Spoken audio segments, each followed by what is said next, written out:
今天要和大家分享一道我最近在餐厅吃到就念念不忘的烤彩椒做油醋汁，尽量选这种个头大、果肉厚的红黄色彩椒，甜度更高，烤出来软糯多汁，不容易干瘪。彩椒洗净以后对半切开，去蒂、去籽、去白筋，然后皮朝上放进空气炸锅，刷一层橄榄油，再薄薄的撒一层盐，200摄氏度烤25分钟。不同的空气炸锅功率存在差异，建议首次尝试时中途检查一下，按照实际情况调整时间。总之就是要烤到这样，表面鼓包，略显焦黑。烤好以后立刻拿出来放进碗中，盖上盖子焖5分钟，这样能让彩椒更轻松的去皮。这个时候我们来调一个油醋汁，把屏幕上方所打出的所有的调味料混合拌匀以后，油醋汁就做好了，先放在一边备用。焖过之后，只要轻轻一扯，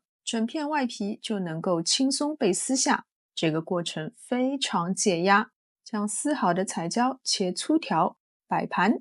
淋上这个灵魂油醋汁，撒一把烤香的松子和欧芹，这个味道真的很惊艳。彩椒经过烤制以后，甜味被完全浓缩了出来，又糯又鲜，再淋上清爽解腻的油醋汁，保管你吃过一次就会念念不忘。好了，今天的视频就到这边，非常感谢大家的观看，也欢迎大家在评论区里交功课，我们下次再见。